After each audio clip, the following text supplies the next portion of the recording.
Hello, hello. It is Lanissa and Kate, and we are back with another episode of What's Hot and What's Not. And today we are talking about fishing where the fish are for physician liaisons and healthcare sales reps. And neither one of us really are fisher ladies, but we thought it sounded like a fun topic anyway.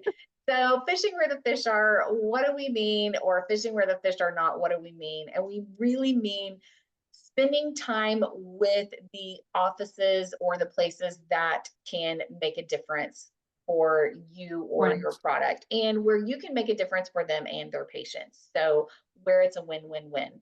So what is not hot would be fishing where the fish are not, or basically not being strategic with your time and your energy and your effort. So an example of that, and I saw this in the field not too long ago. I was doing a field ride with a rep, and we spent over an hour talking with a front desk person. And it was a great conversation. We never really did talk, product or referrals, but it was a great conversation, being, very friendly, total friend zone Right. conversation. The end of the conversation, never any like, hey, can we see the doctor? Hey, this, hey, that. And so we get out of the call, and basically the rep thought, well, the doctor hasn't seen me in the past, so the doctor's probably not going to see me today. Didn't even ask the question, but she felt like it was a great call because now she's become really good friends with this front desk person and has this really great relationship. So we walked out, and it felt like a really, really good, like feel good call. But in reality, it was total friend zone. And Yeah. so, and the thing that's crazy about this is she was fishing where the fish are, in the sense that this was a very high volume practice, and in the sense that this doctor had the potential to really refer a lot of patients, um, but wasn't really being strategic in that, Right. by just spending too much time in the friend zone and then leaving the office, and really wasn't moving that needle forward. Other examples of fishing where the fish are, or actually what's not hot, is not fishing where the fish are, not being strategic. Other examples of that, Kate, that you can think of? Yeah. I mean, that one is a real bummer because it's like felt great, but it wasn't all for loss. At least now you have a great relationship with the front desk, right? Right. But Yeah. another example of not being strategic is maybe an account that just doesn't have a lot of volume and you Hmm. need a lot of volume, right? Right. Not saying you don't have a relationship with them or get the patients that they do have, right? Right. But it doesn't require as much of your time. And I think, we really need to remind ourselves our most valuable asset is our time, because that's what we are out there in the field doing, is spending time. And when you're in an office, that's when you're actively fishing.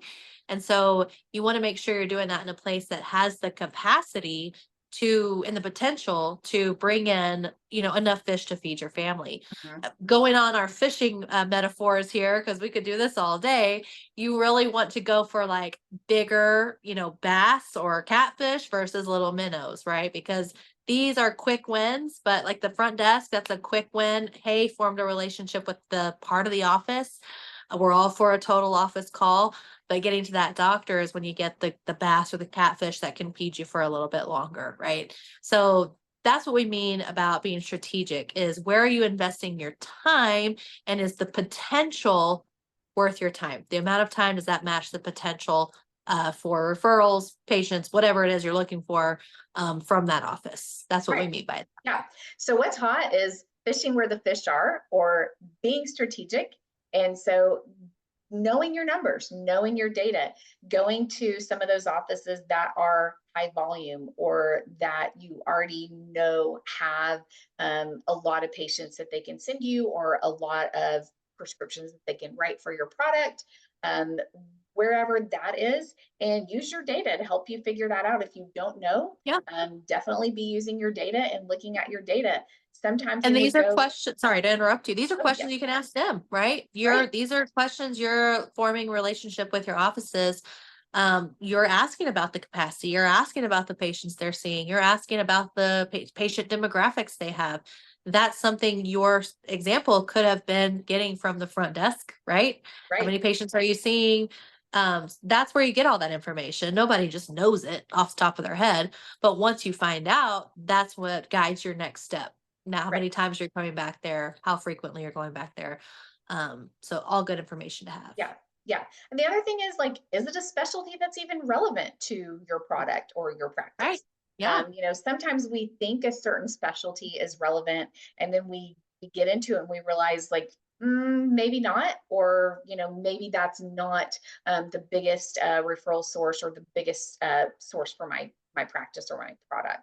So Right. just knowing where those things are as far as, the specialties or who's actually using your product, who's actually referring those patients, where that is, and being Mhm. strategic about that and spending your time in Yeah. those places. Right. Yeah, absolutely. Yep, Make sure you're only setting up to camp and fish where there's fish that are going to bite.